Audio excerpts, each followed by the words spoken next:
ജോയ്സ് മേർ മിനിസ്ട്രീസിന്റെ സുഹൃത്തുക്കളും പാർട്ട്നേഴ്സുമാണ് ഈ പ്രോഗ്രാമിന്റെ ചിലവുകൾ വഹിക്കുന്നത്.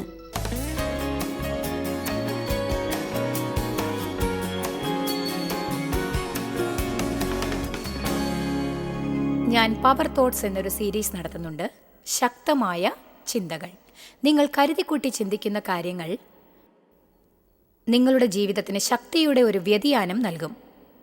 അത് തികച്ചും അത്ഭുതമായിരിക്കും. വളരെ പെട്ടെന്ന് വേദപുസ്തകം പറയുന്നു, ദൈവത്തിന് നമ്മുടെ ജീവിതത്തെക്കുറിച്ചൊരു പ്ലാൻ ഉണ്ടെന്ന്. എന്നാൽ ആ പ്ലാൻ അനുഭവിച്ചറിയണമെങ്കിൽ നമ്മുടെ മനസ്സ് മുഴുവനായി പുതുപ്പിക്കണം. നാം ദൈവം ചിന്തിക്കുന്നത് പോലെ ചിന്തിക്കാൻ പഠിക്കണം. തലയ്ക്കുള്ളിൽ ഉദിക്കുന്നതെല്ലാം ചിന്തിച്ച് വിജയം വരിക്കാനാവില്ല.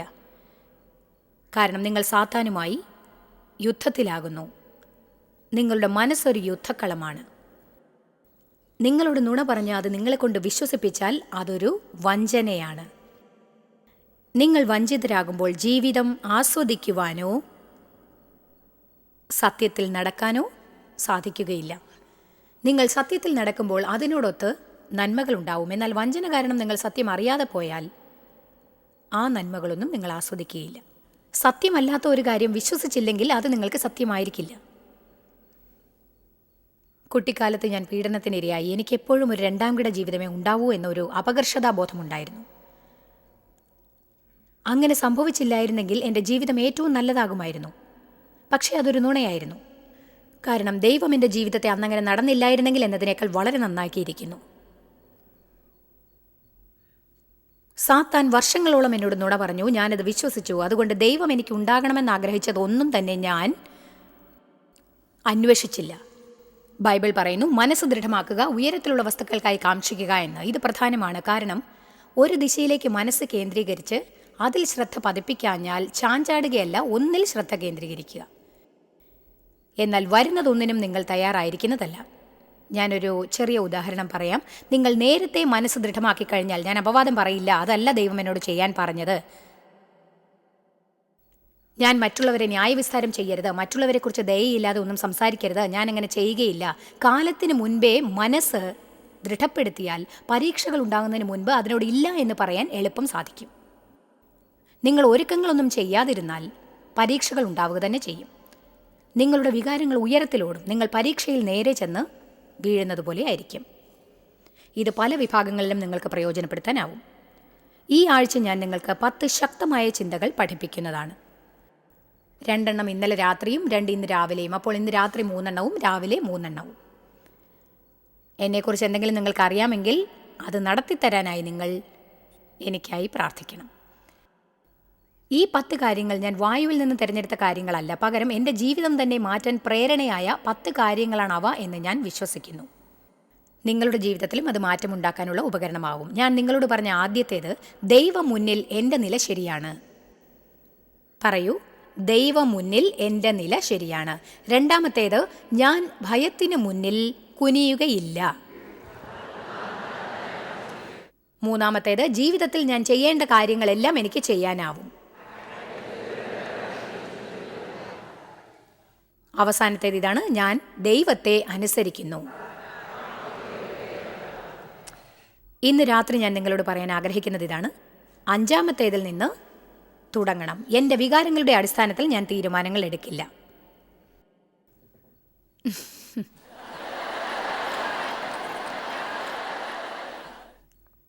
എൻ്റെ വികാരങ്ങളുടെ അടിസ്ഥാനത്തിൽ ഞാൻ തീരുമാനമെടുക്കില്ല. നിങ്ങൾക്ക് തോന്നുന്നത് പ്രകാരം പ്രവർത്തിക്കുകയാണെങ്കിൽ ഇപ്പോൾ തന്നെ നിങ്ങൾ ജീവിതത്തിലേക്ക് നാശം കൊണ്ടുവരികയാകുന്നു.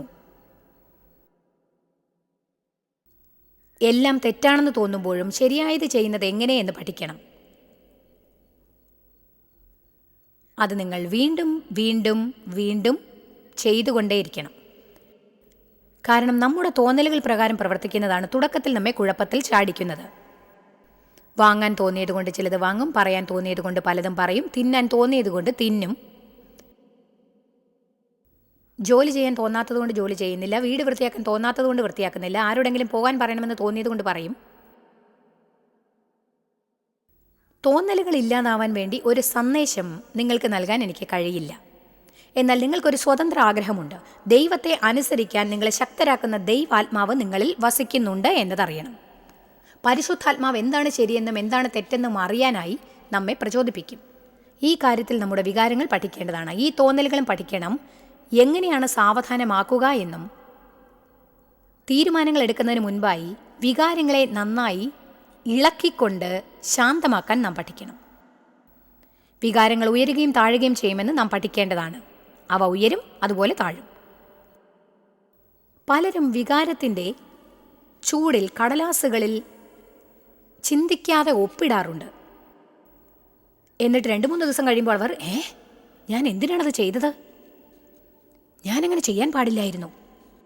എൻ്റെ ജീവിതത്തിൽ ഞാനിത് അനുഭവിച്ചറിഞ്ഞിട്ടുണ്ട്. ഞാൻ വാങ്ങിക്കുന്ന ഇയറിങ്സിൻ്റെയും ലിപ്സ്റ്റിക് ട്യൂബിൻ്റെയും കാര്യത്തിൽ ഞാനത് ചെയ്യാറില്ല. പക്ഷേ അത് വലിയ എന്തെങ്കിലും കാര്യമാണെങ്കിൽ, അതിലെന്തോ പന്തികേടുണ്ട് എന്നെനിക്ക് തോന്നുകയാണെങ്കിൽ, ജഡീകതയുണ്ടെന്നറിഞ്ഞാൽ അതിൽ നിന്ന് അല്പം അകലേക്ക് പോകാൻ ഞാൻ പഠിച്ചു. ഒരു ദിവസം കാത്തിരിക്കണം, 24 മണിക്കൂർ കഴിയട്ടെ, നാളെ അത് ആവശ്യമാണോ എന്ന് നമുക്ക് നോക്കാം. ക്രെഡിറ്റ് കാർഡ്സിൽ വാങ്ങിക്കുന്ന സാധനങ്ങൾ പകുതിക്കും ഉത്തരവാദിത്വമുണ്ടോ എന്നെനിക്ക് പറയാനാവില്ല. എന്താണിങ്ങനെ? ലോകത്തിൽ പലതരം വിളംബരങ്ങൾ വികാരപരമായ തീരുമാനങ്ങൾ എടുക്കാനായി നമ്മെ പ്രചോദിപ്പിക്കാറുണ്ട് എന്ന് നിങ്ങൾക്കറിയില്ലേ? വേദപുസ്തകം പറയുന്നു, ജ്ഞാനത്തിൽ നടപ്പിൻ, വികാരങ്ങളിലല്ല. അതുകൊണ്ട് ദിവസത്തിൽ 20 പ്രാവശ്യമെങ്കിലും, ചില കാര്യങ്ങളിൽ 30, ശരിയല്ലേ? ജോലിക്ക് കാറോടിക്കുമ്പോൾ നിങ്ങൾ ചിന്തിക്കേണ്ടതുണ്ട്. രാവിലെ ഷവറിൽ കുളിക്കുമ്പോഴും ചിന്തിക്കണം. ഞാൻ വികാരങ്ങളുടെ അടിസ്ഥാനത്തിൽ തീരുമാനമെടുക്കുന്നില്ല. ഞാൻ വികാരങ്ങളുടെ അടിസ്ഥാനത്തിൽ തീരുമാനങ്ങൾ എടുക്കില്ല. ദൈവവചനത്തിൽ ധ്യാനിക്കണമെന്ന് വചനം പഠിപ്പിക്കുന്നുണ്ട്. ധ്യാനിക്കണമെന്നാൽ മനസ്സിൽ വീണ്ടും വീണ്ടും ഉരുവിടുക, അഥവാ വാ കൊണ്ട് പലതവണ പറഞ്ഞുകൊണ്ടിരിക്കുക. നേരിട്ടുള്ള വചനങ്ങളല്ലെങ്കിലും വചനത്തെ ആസ്പദമാക്കിയുള്ള കാര്യങ്ങൾ നാം ഉരുവിടുകയാണ് എന്നുണ്ടെങ്കിൽ അത് നിങ്ങളുടെ ജീവിതത്തെ മാറ്റും. നിങ്ങളിത് ചെയ്തില്ലെങ്കിൽ നിങ്ങളുടെ ജീവിതം മാറില്ല എന്ന് ഞാൻ പറയുന്നു. കാരണം നിങ്ങളുടെ മനസ്സ് പോകുന്നിടത്തേക്ക് നിങ്ങളും പോകുന്നു. മനുഷ്യൻ തൻ്റെ ഹൃദയത്തിൽ ചിന്തിക്കുന്നു, അതിനെ പിന്തുടരുന്നു. നിങ്ങൾക്ക് ജീവിതം നേരെയാകണമെന്നുണ്ടെങ്കിൽ നിങ്ങളുടെ ചിന്തകൾ ആദ്യം നേരെയാക്കുക. ഇതാണ് ഒരു സന്ദേശം. ഒരിക്കലും ആവശ്യമില്ലാത്ത ഒരു പരിധിയിൽ നിങ്ങൾ എത്തുകയില്ല. മാസത്തിൽ ഒരു തവണ മനസ്സിൻ്റെ കുഴപ്പത്തെയും മാസത്തിൽ ഒരിക്കൽ വായയെക്കുറിച്ചുള്ള സന്ദേശം കേൾക്കുന്നതും വളരെ നന്നായിരിക്കും. കാരണം അവ വന്യമൃഗങ്ങളെ പോലുള്ള 2 സ്ഥലങ്ങളാണ്. സാത്താൻ സദാ നമ്മുടെ മനസ്സിലേക്ക് മാലിന്യങ്ങൾ എറിയും. ലോകവും സദാ മാലിന്യങ്ങൾ മനസ്സിലേക്ക് എറിഞ്ഞുകൊണ്ടിരിക്കും. ഞാൻ ഒരിക്കൽ വായിച്ചതോർക്കുന്നു, ജനങ്ങൾ ദിവസവും 8000-ഓളം ദൃശ്യങ്ങൾ നേരിടുന്നുണ്ട് എന്ന്. അനാവശ്യമായ പല വിവരങ്ങളും നമ്മിലേക്ക് കടക്കുന്നുണ്ട് എന്നത് അവിശ്വസനീയമാണ്. എന്നാൽ നമ്മൾ ലോകത്തിൽ ആത്മാവിൽ നടക്കാൻ പരിശ്രമിക്കണം. ദൈവവുമായുള്ള നടത്തത്തിൽ നന്മയുണ്ടാക്കുന്ന കാര്യങ്ങളെക്കുറിച്ച് ചിന്തിക്കാൻ സമയം ചിലവാക്കണം. സദാസമയം അനാവശ്യമായ കാര്യങ്ങളെക്കുറിച്ച് ചിന്തിച്ച് സമയം കളയാൻ പാടില്ല. നല്ലത് മാത്രം ചിന്തിക്കുക. ആമേൻ. നമുക്ക് യോഹന്നാൻ 21 വായിക്കാം. വികാരങ്ങളുടെ അടിസ്ഥാനത്തിൽ തീരുമാനങ്ങൾ എടുക്കരുത്. ഞാൻ വികാരങ്ങളുടെ അടിസ്ഥാനത്തിൽ തീരുമാനങ്ങൾ എടുക്കാറില്ല. ഇങ്ങനെയുള്ള കാര്യങ്ങൾ ചിന്തിക്കാൻ തുടങ്ങുമ്പോൾ അവ പറയാനും നിങ്ങൾ തുടങ്ങണം. ദാവീദ് പറഞ്ഞു, അവൻ പറയുന്നത് എഴുതുന്നു. നിങ്ങൾ എന്തെങ്കിലും പറയുമ്പോൾ അത് ഉറക്കെ പറയുന്നു. നിങ്ങൾ എഴുതുമ്പോൾ അത് കടലാസിൽ എഴുതുന്നു. കാര്യങ്ങൾ ഓർമ്മിക്കാനാവില്ലെങ്കിൽ ഒരു ലിസ്റ്റ് ഉണ്ടാക്കി വീട്ടിൽ നടന്നുകൊണ്ട് ഉറക്കെ വായിക്കുക. മനസ്സ് പുതുപ്പിക്കുക. എന്നാൽ നിങ്ങൾ ജീവിക്കേണ്ടുന്ന ജീവിത രീതിയിൽ നിങ്ങൾക്ക് ജീവിക്കാനാവും. യോഹന്നാൻ 21:2. ശീമോൻ പത്രോസും ദിദിമോസ് എന്ന തോമാസും ഗലീലയിലുള്ള കാനയിലെ നഥനയേലും സെബദി മക്കളും അവൻ്റെ ശിഷ്യന്മാരിൽ വേറെ 2 പേരും ഒരുമിച്ച് കൂടിയിരുന്നു. അപ്പോൾ 12-ൽ 7 ശിഷ്യന്മാർ അവിടെ ഉണ്ടായിരുന്നു. യേശു മരിച്ചു, മരിച്ചവരിൽ നിന്ന് ഉയർത്തെഴുന്നേറ്റ് 2 പ്രാവശ്യം പ്രത്യക്ഷനായി കഴിഞ്ഞിരുന്നു. 3-ാമത്തെ പ്രാവശ്യം അവർക്ക് പ്രത്യക്ഷനാവാൻ തയ്യാറായിരിക്കുകയാണ്. ചരിത്രത്തിൽ ആ സമയത്ത് ഞാൻ എന്തായിരിക്കും ചെയ്തുകൊണ്ടിരിക്കുക എന്നെനിക്കറിയില്ല. പക്ഷേ നിങ്ങൾക്കറിയാമോ, പല കാര്യങ്ങളും അതിവേഗത്തിൽ നടക്കുന്നുണ്ടായിരുന്നു. ഈ ശിഷ്യന്മാർ 3 വർഷം യേശുവിൻ്റെ കൂടെയായിരുന്നു. യേശു ക്രൂശിൽ തറയ്ക്കപ്പെട്ടു. യേശു മരിച്ചു. അവൻ്റെ കല്ലറ ശൂന്യമായിരിക്കുന്നു. മറിയ അവനെ കണ്ടു. എന്നിട്ട് ശിഷ്യന്മാരോട് യേശു ഉയിർത്തെഴുന്നേറ്റത് അറിയിച്ചു. അതിനുശേഷം യഹൂദന്മാരെ ഭയന്ന് അടച്ചിരുന്ന വാതിലിലൂടെ യേശു കടന്ന് അവരോട് സംസാരിച്ചു കൊണ്ടിരുന്നു. എന്നിട്ട് അവർക്ക് മറ്റൊരു സമയത്ത് പ്രത്യക്ഷനായി. അപ്പോഴാണ് തോമസ് പറഞ്ഞത്, നീ യഥാർത്ഥ യേശുവാണെന്ന് ഞാൻ വിശ്വസിക്കുകയില്ല എന്ന്. നിന്റെ വിലാപ്പുറത്ത് വിരലിട്ടാലല്ലാതെ ഞാൻ വിശ്വസിക്കില്ല. തോമസ് എതിരായി ചിന്തിച്ചു എന്നത് വളരെ രസകരമാണ്. എനിക്കിഷ്ടപ്പെട്ട മറ്റൊരു കാര്യം വേദപുസ്തകത്തിൽ തോമസ് എഴുതിയ ലേഖനം ഒന്നുമില്ല എന്നതാണ്.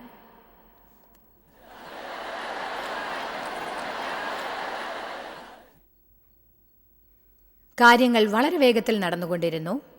യേശുവിൻ്റെ 7 ശിഷ്യന്മാർ അവിടെ ഒരുമിച്ചുണ്ടായിരുന്നു. ബാക്കിയുള്ളവർ എവിടെയോ പുറത്തു പോയിരുന്നു. അവർ വീട്ടിനകത്തില്ലായിരുന്നു. അവർ പുറത്ത് തടാകത്തിനടുത്തായിരുന്നു. കാരണം മീൻ പിടിക്കാനുള്ള പുറപ്പാടിലായിരുന്നു അവർ എന്ന് നമുക്ക് കാണാം. ശീമോൻ പത്രോസ് അവരോട് പറഞ്ഞു, ഞാൻ മീൻ പിടിക്കാൻ പോകുന്നു. എനിക്കിത് രസകരമായി തോന്നി. ഇവിടെ ഒരു ആശ്ചര്യക്കുറിയുണ്ട്. അതിൻ്റെ അർത്ഥം അയാൾ അത് ഊന്നി പറഞ്ഞു എന്നാണ്. യാക്കോബ് രാജാവ് പറഞ്ഞത് എനിക്കിഷ്ടമാണ്. ഇതിൽ പറയുന്നു, ഞാൻ മീൻ പിടിക്കാൻ പോകുന്നു. അവരെല്ലാവരും ചാടി എഴുന്നേറ്റ് പറഞ്ഞു, ഞങ്ങളും കൂടെ വരുന്നുണ്ട്. ആ പരിതസ്ഥിതിയിൽ അതൊരു വിചിത്രമായ കാര്യമാണെന്ന് എന്തുകൊണ്ടോ എനിക്ക് തോന്നുന്നു. ചിലപ്പോൾ വിചാരിക്കാത്ത കാര്യങ്ങൾ നടക്കുമ്പോൾ നമുക്ക് വിചിത്രമായിട്ട് എന്തെങ്കിലും ചെയ്യാൻ തോന്നും. അവർ പുറത്തുപോയി. എന്നിട്ട് പടകിൽ കയറി. രാത്രി മുഴുവനും അവർക്കൊന്നും കിട്ടിയില്ല. ഈ അധ്യായത്തിൽ അവർക്കൊന്നും കിട്ടിയില്ല എന്ന് എഴുതിയിരിക്കുന്നത് നിങ്ങൾ കണ്ടോ? അവർ ഒന്നും പിടിച്ചില്ല. നിങ്ങളിൽ ചിലർ മീൻ പിടിച്ചിട്ടും ഒന്നും വലയിൽ കുടുങ്ങിയിട്ടില്ല. ഞാൻ മീനിനെ പിടിക്കുന്ന മീൻപിടുത്തമല്ല പറയുന്നത്. നിങ്ങൾ ചാടി എഴുന്നേറ്റ് പറയും, ഞാനിത് ചെയ്യാൻ പോകുന്നു, ഞാൻ അത് ചെയ്യാൻ പോകുന്നു, ഞാൻ ഇത് ചെയ്യാൻ പോകുന്നു. മറ്റുള്ളവരെ കൂടെ വരാൻ പറഞ്ഞ് സാധിപ്പിക്കാൻ കഴിയാത്തവരിൽ ഒരാളായിരിക്കാം ഒരുപക്ഷെ നിങ്ങൾ. അതുകൊണ്ട് ഒരു പ്രയോജനവും ഉണ്ടായില്ല. നിങ്ങൾ വികാരം കൊണ്ടെടുത്ത തീരുമാനം കൊണ്ട് ഒന്നും തന്നെ കിട്ടിയില്ല.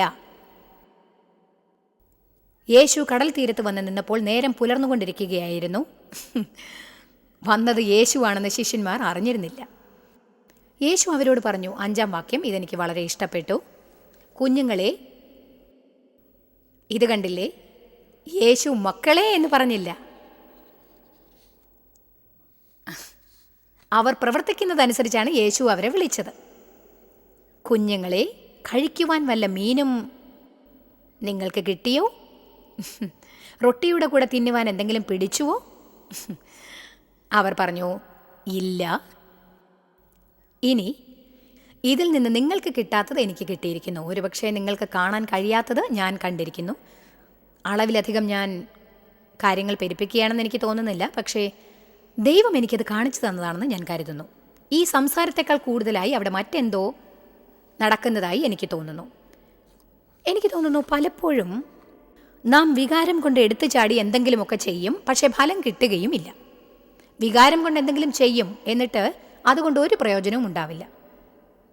യേശു അവർക്ക് പ്രത്യക്ഷനായി അവരോട് ചോദിച്ചത് ഇതാണ്, കുഞ്ഞുങ്ങളെ, ഇതുകൊണ്ട് നിങ്ങൾ സന്തുഷ്ടരാണോ? അതുകൊണ്ട് പ്രയോജനമുണ്ടോ ജോയ്സ്? അങ്ങനെ ചോദിക്കാൻ നിങ്ങൾക്ക് തോന്നിയിട്ടുണ്ടോ? ഓരോ പ്രാവശ്യവും മീൻ പിടിക്കാൻ പോകുമ്പോൾ ഒരു പ്രാർത്ഥനാക്കൂട്ടം കൂട്ടണമെന്നല്ല ഇപ്പോൾ ഞാൻ നിങ്ങളോട് പറയുന്നത്. ഇതിൽ നിന്നൊരു പാഠം പഠിക്കാനുണ്ടെന്നാണ് പറയുന്നത്. നമ്മൾ ചാടി എഴുന്നേറ്റ് വികാരം കൊണ്ട് എന്തെങ്കിലും ചെയ്യും. ചിലപ്പോൾ ഒരാൾ വികാരാവേശം കൊണ്ട് എന്തെങ്കിലും ചെയ്യും. 3-4 പേർ അയാൾ ചെയ്തത് കണ്ട് അത് പിന്തുടരുകയും ചെയ്യും. അതുകൊണ്ട് നേതാക്കൾ വളരെയധികം ശ്രദ്ധ പാലിക്കേണ്ടതായിട്ടുണ്ട്. തീരുമാനങ്ങൾ എടുത്താൽ മറ്റുള്ളവരെയും അതിലേക്ക് വലിച്ചിഴക്കുകയാണെന്ന് ഓർമ്മ വേണം. പ്രസംഗം നന്നാവുന്നുണ്ടല്ലേ? ഇനി 6-ാം വാക്യം, പടകിൻ്റെ വലതുഭാഗത്ത് വല വീശുവിൻ, എന്നാൽ നിങ്ങൾക്ക് കിട്ടും എന്നവൻ അവരോട് പറഞ്ഞു. പടകിൻ്റെ തെറ്റായ ഭാഗം നമ്മുടെ ഇഷ്ടപ്രകാരം പ്രവർത്തിക്കലും ബോട്ടിൻ്റെ ശരിയായ ഭാഗം ദൈവകൽപ്പന പ്രകാരം പ്രവർത്തിക്കുകയുമാണ്. അങ്ങനെ അവർ വല വീശി. മീനിൻ്റെ പെരുപ്പം ഹേതുവായി അവർക്ക് അത് വലിപ്പാൻ കഴിഞ്ഞില്ല. ഇതെനിക്കിഷ്ടമായി. അവർ വികാരാവേശം കൊണ്ട് സ്വയം പ്രവർത്തിച്ചപ്പോൾ മീനൊന്നും പിടിക്കാൻ അവർക്ക് സാധിച്ചില്ല. എന്നാൽ യേശുവിൻ്റെ കൽപ്പനപ്രകാരം അവർ പ്രവർത്തിച്ചപ്പോൾ, ബോട്ടിൻ്റെ ശരിയായ വശത്ത് നിന്ന് വല വീശിയപ്പോൾ അനവധി മീൻ വലയിൽ അകപ്പെട്ട് അവർക്ക് വലിക്കാൻ പോലും സാധിക്കാതെയായി. ചിലപ്പോൾ ദൈവത്തിൻ്റെ സമയത്തിന് പുറത്താവുക എന്നത് അവൻ്റെ ഹിതത്തിൽ നിന്നും പുറത്താവുകയാണ്. ദൈവം നിങ്ങളോട് ചെയ്യാൻ പറയുന്നത് അറിയാമെന്ന് നിങ്ങൾക്ക് തോന്നും. പക്ഷെ വികാരാവേശം കൊണ്ട് ശരിയായ സമയത്തിനായി കാത്തിരിക്കാൻ സമ്മതമില്ലെങ്കിൽ ഒന്നും ശരിയായി പ്രവർത്തിക്കില്ല. ഇത് നമുക്ക് അസ്വസ്ഥതയുണ്ടാക്കും. കാരണം ഹൃദയത്തിൻ്റെ ആഴത്തിൽ ദൈവം ചെയ്യാൻ പറയുന്നത് എന്താണെന്ന് നമുക്കറിയാം. അതെന്താണെന്ന് കണ്ടുപിടിക്കാൻ സാധിക്കില്ല. നിങ്ങൾക്കറിയാമോ, നിങ്ങൾക്കൊരു ദർശനമോ ഹൃദയത്തിലൊരു സ്വപ്നമോ ഉണ്ടെങ്കിൽ അത് ഗർഭധാരണം പോലെയാണ്. സമയത്തിന് മുൻപ് പ്രസവിക്കാൻ നിങ്ങൾ ആഗ്രഹിക്കില്ലല്ലോ. ഗർഭം അലസുന്നത് ഇഷ്ടമല്ല. ആത്മീക അലസലും നിങ്ങൾക്ക് ഇഷ്ടമല്ല. കാരണം ദൈവം നിങ്ങളുടെ ഹൃദയത്തിൽ എന്തെങ്കിലും നിക്ഷേപിച്ചിട്ടുണ്ടെങ്കിൽ അത് വലിച്ചെറിയാൻ നിങ്ങൾക്ക് ഇഷ്ടമല്ല. പൂർണ്ണതയ്ക്കായി കാത്തിരിക്കാൻ നിങ്ങൾ സന്നദ്ധരാവണം. നേരത്തെ പ്രസവിക്കാനും നിങ്ങൾക്ക് ഇഷ്ടമല്ല. കാരണം പലപ്പോഴും ആ കുഞ്ഞ് നോർമൽ ആയിരിക്കില്ല. ദൈവത്തിൻ്റെ സ്വപ്നങ്ങൾ അനുസരിക്കുക, ദൈവദർശനം അനുസരിക്കുക, അവൻ്റെ സമയത്തിനായി കാത്തിരിക്കുക. ഇതെല്ലാം വളരെ പ്രധാനപ്പെട്ടതാണ്. നിങ്ങൾ വികാരാവേശം കൊണ്ട് ദേഷ്യപ്പെട്ട് എല്ലാ കാര്യങ്ങളും താറുമാറാക്കുന്നു, എല്ലാവരോടും കയർത്ത് സംസാരിക്കുന്നു. 8 പേർ. ശരി, നിങ്ങളിൽ പലരും എന്തിനാണ് ഇവിടെ വന്നതെന്ന് എനിക്ക് ചിന്തിക്കാനാവില്ല. നിങ്ങൾക്കിത് വേണ്ടേ?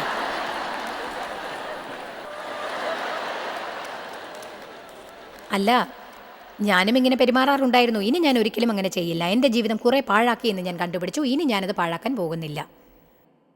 കാരണം ദൈവം എന്നോട് ഇങ്ങനെ ചോദിക്കുന്നത് ഞാൻ കേട്ടു, ജോയ്സ്, നിനക്ക് അതുകൊണ്ട് എന്തെങ്കിലും പ്രയോജനമുണ്ടായോ? ഒരിക്കൽ എനിക്ക് ഡേവിനോട് ദേഷ്യം തോന്നി. കാരണം അദ്ദേഹം ഫുട്ബോൾ കണ്ടതാണ്. എനിക്കത് കാണുന്നത് ഇഷ്ടമല്ല. പകരം അദ്ദേഹം എൻ്റെ കൂടെ ഇരിക്കണം.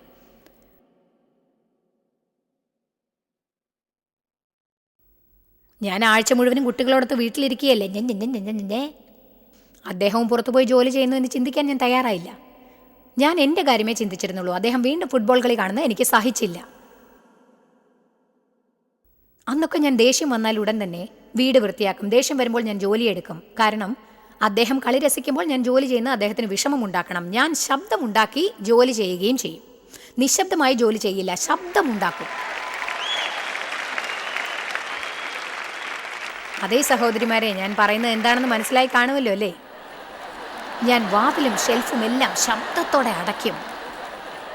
വാക്യൂം ക്ലീനർ എടുക്കും. എന്നിട്ട് അദ്ദേഹം ഇരിക്കുന്ന മുറി മുഴുവനും വാക്യൂം ചെയ്തുകൊണ്ടിരിക്കും. മുറിയിൽ നടന്നുകൊണ്ടിരിക്കും.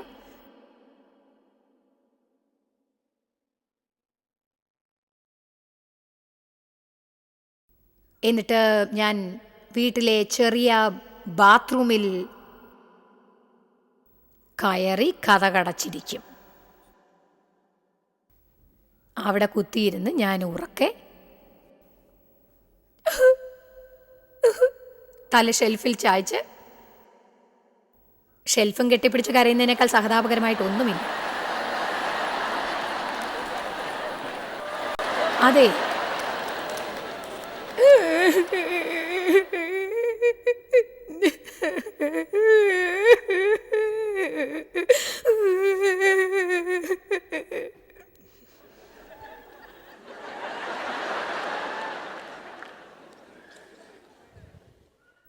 പക്ഷേ കരച്ചിലിനിടയ്ക്ക് ഒരിക്കൽ പരിശുദ്ധാത്മാവ് എന്നോട് പറഞ്ഞു, നോക്ക് ജോയ്സ്, നീ സഹതാപത്തിന് അർഹയല്ല. വീണ്ടും ജനിച്ച് പരിശുദ്ധാത്മാവ് നിറഞ്ഞ ശുശ്രൂഷയ്ക്കായി വിളിക്കപ്പെട്ട ഞാൻ, ജനങ്ങളോട് സുവിശേഷം അറിയിക്കുന്ന ഞാൻ. അവൻ ചോദിച്ചു, ഞാൻ നിന്നെ കാണുന്നത് എങ്ങനെയാണെന്ന് കണ്ടോ? യേശു കടൽക്കരയിൽ വന്നിട്ട് അവരോട് ചോദിച്ചത് അതായിരുന്നു, കുഞ്ഞുങ്ങളെ, നിങ്ങൾക്ക് എന്തെങ്കിലും കഴിക്കാൻ കിട്ടിയോ? എനിക്ക് ശരിക്കും തലവേദന തോന്നി.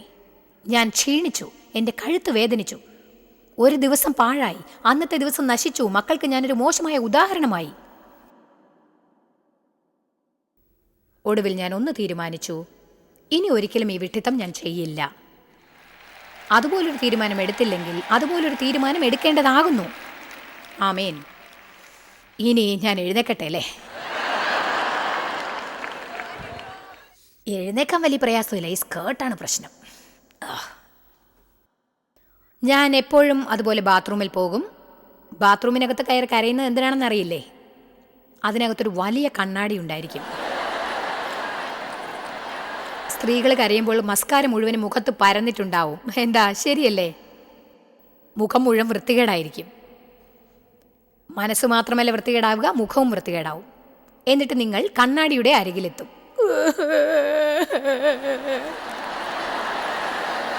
എന്നിട്ട് ഡേവ് ഇരിക്കുന്നിടത്ത് അങ്ങും ഇങ്ങും നടക്കും. എന്തു പറ്റിയെന്ന് അദ്ദേഹം ചോദിക്കാൻ വേണ്ടിയാണ്. ഒടുവിൽ അദ്ദേഹം ചോദിക്കുമ്പോൾ ഞാൻ പറയും, ഒന്നുമില്ല, എനിക്കെന്തോ പ്രശ്നമുണ്ടെന്ന് തോന്നാൻ കാരണം എന്താ?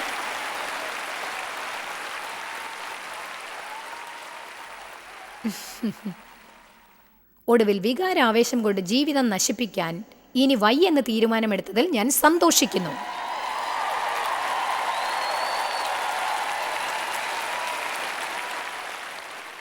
എന്നെങ്കിലും വികാരാവേശമുള്ള ഒരു ദിവസം കയ്യിൽ കിട്ടുന്നത് എന്തും തിന്നാമെന്ന് ആർക്കെങ്കിലും തോന്നിയിട്ടുണ്ടോ? ഒരു പാഠം പഠിപ്പിക്കാം. ഇന്ന് ഞാൻ 1 ഡസൻ ഡോണറ്റ്സ് തിന്നും. എന്നാൽ സത്യം എന്താണ്? നിങ്ങൾ ആരെയാണ് പാഠം പഠിപ്പിക്കുന്നത്?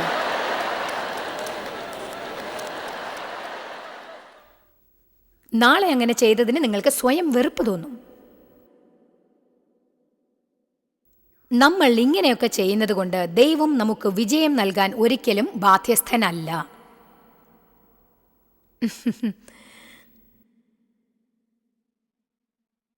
വികാരങ്ങളെ കുറയാൻ അനുവദിക്കൂ. എന്നിട്ട്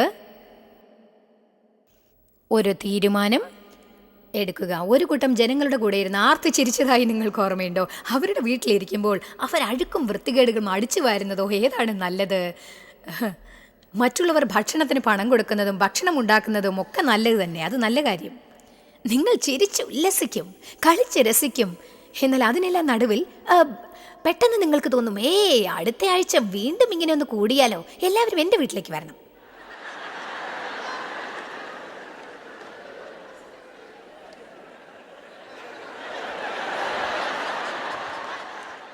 എന്നിട്ട് അടുത്ത ബുധനാഴ്ച വരുന്നു, നിങ്ങൾക്ക് വിളികൾ വരാൻ തുടങ്ങും. ഞാൻ എത്ര മണിക്കാണ് വീട്ടിൽ വരേണ്ടത്?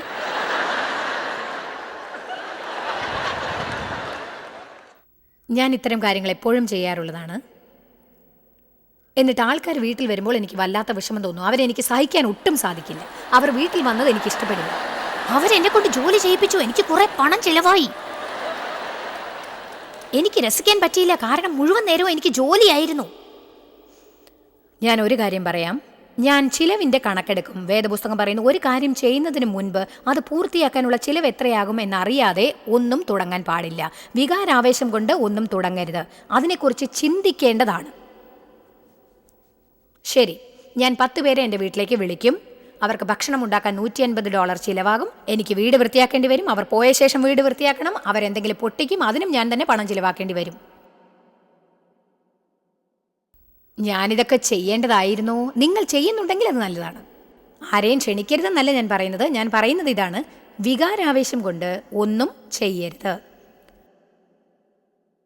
നമ്മുടെ വാക്ക് പിന്നീട് പാലിക്കാനായില്ല എന്ന് വരും. വികാരാവേശം കടങ്ങൾ ഉണ്ടാക്കുന്നു. പിന്നീട് മനസ്താപം തോന്നും. ജനങ്ങൾ നമ്മെ ബഹുമാനിക്കാതെയും വിശ്വസിക്കാതെയും പോകും. ദൈവത്തിന് നമ്മെ ഉയർത്താനാവില്ല. ദൈവത്തെ അനുസരിക്കാതിരിക്കാൻ അത് കാരണമാവും. നമ്മൾ മുറുകെ പിടിച്ചിരിക്കുന്ന പലതും ഉപേക്ഷിക്കേണ്ടി വരും. പൂർത്തിയാക്കാനാവാത്ത കാര്യങ്ങൾ തുടങ്ങും. അർത്ഥമില്ലാത്ത കാര്യങ്ങൾ പറയേണ്ടി വരും.